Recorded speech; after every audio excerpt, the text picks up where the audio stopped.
Será que essa Copa de 2026 foi a pior Copa da história? Antes da gente continuar, se inscreva no canal, deixe seu like e bora pro vídeo. Roda a vinheta. We're gonna have a problem here. And it goes. I'm Slim Shady, yes, I'm the real Shady. All you other Slim Shadys are just imitating. So won't the real Slim Shady please stand up? Please stand up, please stand up. Cause I'm Slim Shady, yes, I'm the real Shady. All you other Slim Shadys are just imitating. So won't the real Slim Shady please stand up? Please stand up, please stand up, please stand up, please stand up, please stand up, please stand up, up. Uma Copa do Mundo cheia de problemas e repleta de envolvimento com escândalos esportivos, guerras e todo tipo de coisa ruim que poderia acontecer, aconteceu na Copa do Mundo de 2026. Para muitos, a pior Copa da história. Sendo uma Copa num país que não tem o futebol como seu principal esporte. Então, muita gente na Copa do Mundo, no próprio Estados Unidos, isso é fala de alguns influencers, pessoal que estava na Copa do Mundo, muita gente colocou que o povo americano, ele não tinha ânimo nenhum, ou muitos deles nem faziam ideia que a Copa do Mundo estaria rolando nos Estados Unidos, um país tão grande. Lembrando que a Copa do Mundo foram nos 3 países, Canadá, México e Estados Unidos. Dos 3, acredito que até o México é um país que tem mais apreço pelo futebol do que o próprio Estados Unidos. Mas a gente lembra muito da Copa nos Estados Unidos porque boa parte dos jogos foram todos lá. Né? Acho que México e Estados Unidos tiveram uma porcentagem bem baixa dos jogos, e aí quando vai para as fases principais dos mata-matas, ela vai para os Estados Unidos. Então vamos lá. Uma Copa sem muito glamour para a torcida, que a ideia de uma Copa do Mundo é o envolvimento do país, é o envolvimento da torcida com o evento, né, com a Copa do Mundo, que nos Estados Unidos não teve. Teve um influencer que, agora eu não lembro qual canal que foi que eu assisti, que os caras estavam lá nos Estados Unidos e eles passavam na rua com a câmera perguntando: e a Copa do Mundo? Tinha gente que nem sabia da Copa do Mundo, que a Copa do Mundo estava rolando. E parando pra pensar nisso é uma coisa muito doida, porque, cara, no Brasil aqui a gente pinta a rua, a gente para tudo. A gente faz o ano que antecede a Copa já começa uma energia diferente, e os meses que antecedem a Copa é um caos. O Brasil para. A Copa do Mundo sendo em outro país, o Brasil já para. Então, vendo uma situação dessa, já entra em xeque por que a Copa foi nos Estados Unidos, né? É um país que também não tem tanta ligação para o futebol. Mas vamos lá, eu separei aqui, estou até com um roteiro aqui. Então vamos lá. Principal envolvimento dos Estados Unidos com a Copa do Mundo. Todo mundo sabe que os Estados Unidos é um país desenvolvido ao máximo, e o principal ativo dos caras são o marketing. Em marketing, os caras são extremamente competentes quando eles precisam divulgar alguma coisa, quando eles precisam fazer que alguma coisa viralize ao redor do mundo. Nisso, eles têm total competência para fazer com que as coisas aconteçam. Foram vistos ao longo dos jogos dezenas de atores, cantores, influencers, muita gente das casas de apostas que são, né, muita gente que é patrocinada por casas de apostas estava no estádio. E acho que de todas as Copas que eu assisti, desde 2002 para cá, foi a Copa com mais jogadores. Todas as Copas tiveram jogadores, presentes atores, mas essa Copa ficou muito evidente a quantidade de pessoas influentes, né, de outros segmentos e do futebol também, vários camarotes com ex-jogadores. Ronaldo Fenômeno, para mim, foi o cara que eu mais vi na Copa do Mundo. Toda a propaganda tinha a cara do Ronaldo. Sempre o Ronaldo estava nos estádios, em todos os jogos, em vários jogos, não só nos jogos do Brasil. E tinha ali um camarote já feito com o presidente da FIFA, com toda essa galera. Então foi uma Copa que tirou o foco do campo e levou para a arquibancada. Por isso que eu volto a dizer, na questão de divulgação e marketing, os Estados Unidos não perde para ninguém. E aí entram alguns fatores, né? Nosso fator que nós vamos colocar como nosso principal segundo passo é que como um país que está em guerra com outro, ele consegue sediar uma Copa, e esse país ele vem para a Copa. Dito isso, os Estados Unidos, durante a Copa do Mundo e agora, inclusive, e antes da Copa também, ele estava em guerra contra o Irã, fazendo com que o Irã tivesse meio que fosse várias seleções sofreram proibições. Mas o Irã, por exemplo, ele é uma seleção que ele vinha jogar nos Estados Unidos, acabava o jogo, ele voltava e ficava fora dos Estados Unidos.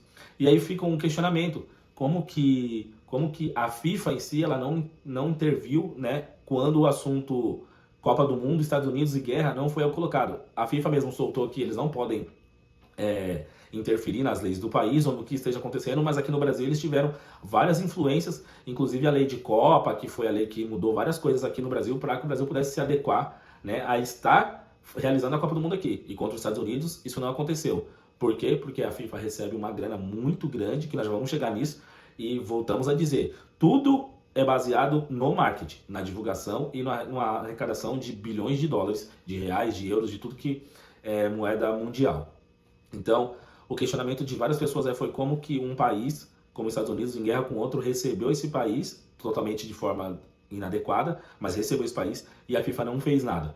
Não sofreram só com as proibições para entrar no país do Irã, tivemos também suecos, alguns ingleses, a África principalmente, alguns africanos ali. Tivemos a proibição do árbitro da Somália, que estava escalado, cogitado para ser um dos árbitros da Copa, ele não podia entrar no país. Então, assim, é muito complicado de ver o evento Copa do Mundo como um evento que ele é responsável por reunir todo mundo, é um evento para trazer a reflexão do respeito, de juntar as classes, as culturas, tudo que move, tudo que, quando se diz em juntar, integrar pessoas, a gente tenta colocar a Copa do Mundo também, as Olimpíadas, e nisso não aconteceu, como que proíbe um atleta, como que proíbe alguém ligado diretamente ao evento, sendo que essa pessoa é uma pessoa reconhecida, é uma pessoa importante para o evento. Eu costumo dizer que jogadores de futebol, árbitros, esses são diferentes das outras pessoas porque eles são conhecidos no mundo inteiro. Então, não existe algo que faz assim, não está levando para lá uma pessoa que não tem ligação nenhuma e está indo lá, por exemplo, só trabalhar. São pessoas ligadas diretamente ao evento, então isso não faz sentido, né?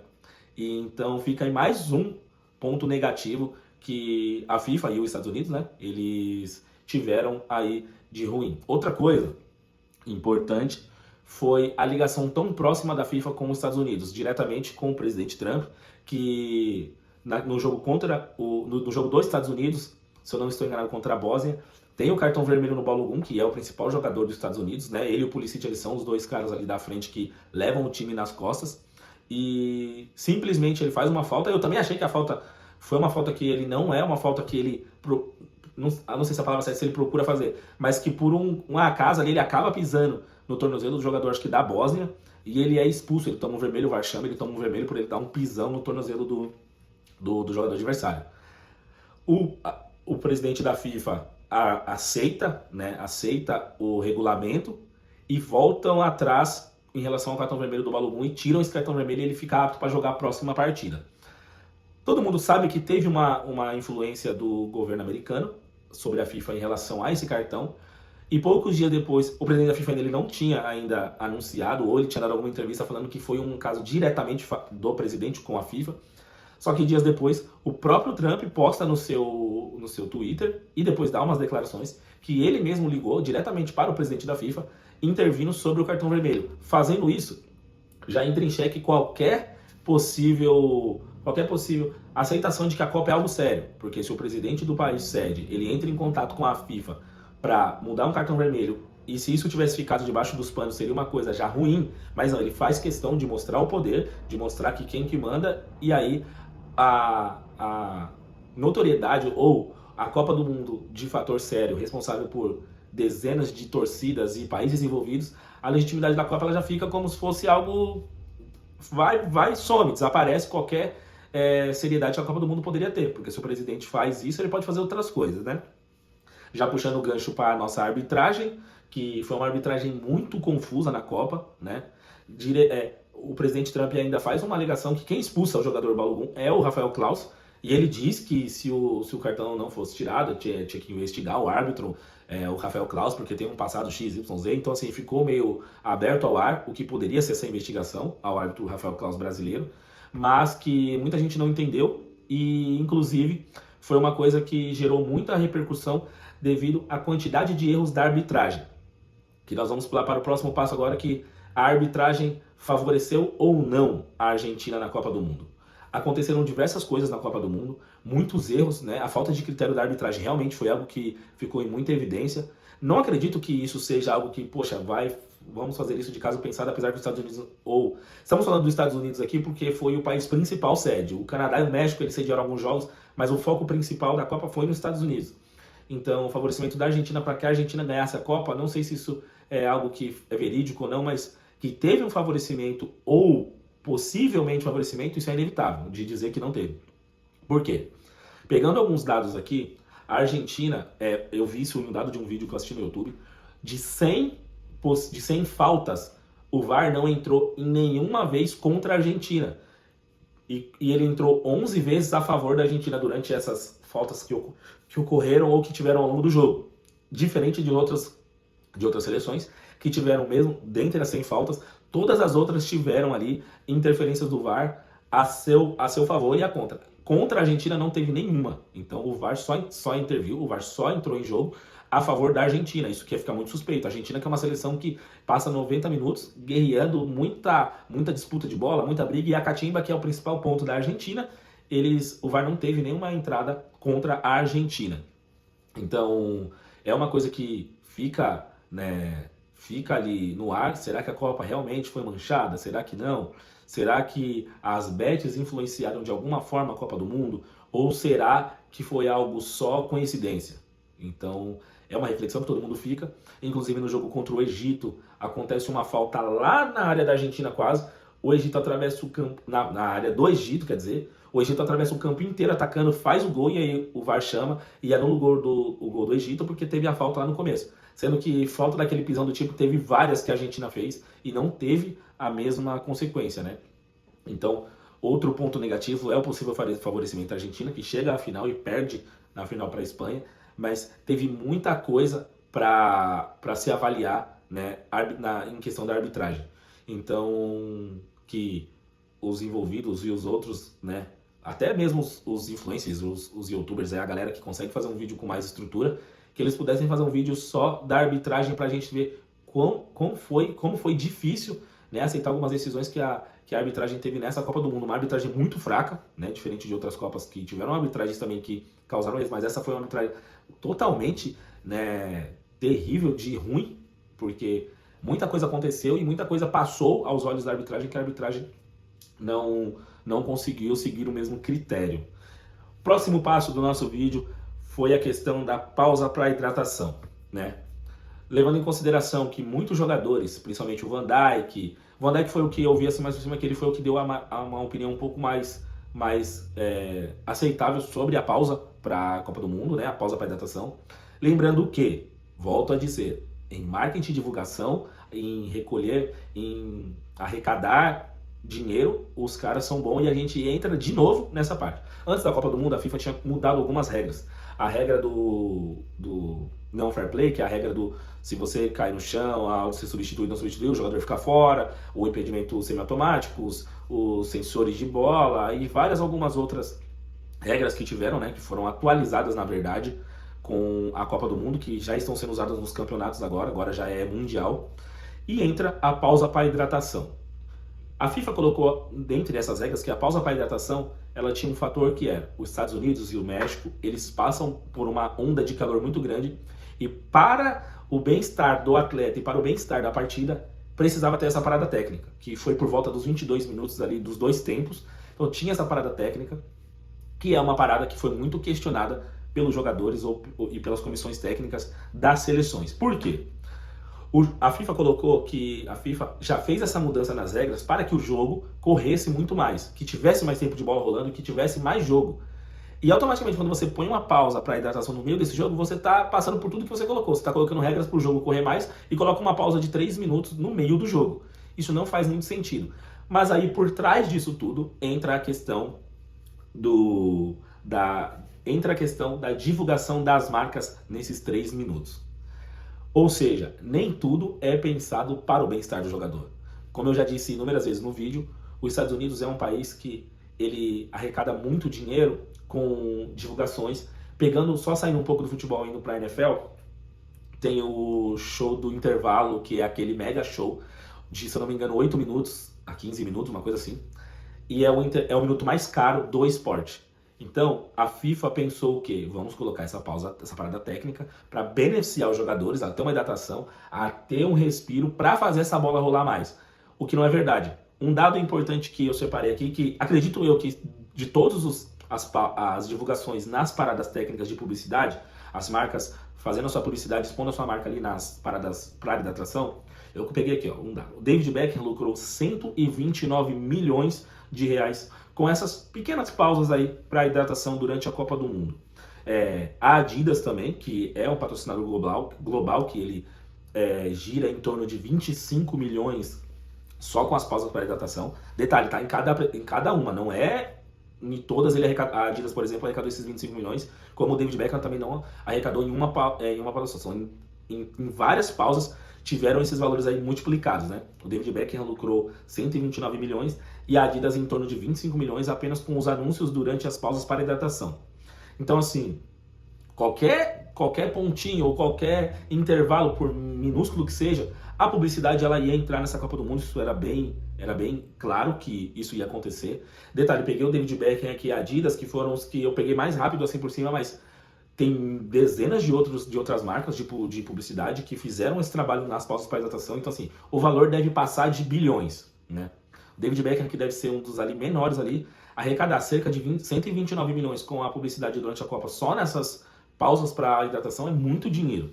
Então, lembrando, como eu já disse, os caras, a publicidade é algo forte e a Copa do Mundo foi direcionada para a Copa do Mundo. A Copa foi direcionada para campanhas de publicidade, para arrecadar dinheiro e para fazer com que a marca fosse exposta, né, em arrecadar dinheiro. A Copa do Mundo, dessa vez, nos Estados Unidos, o foco dela foi trazer dinheiro.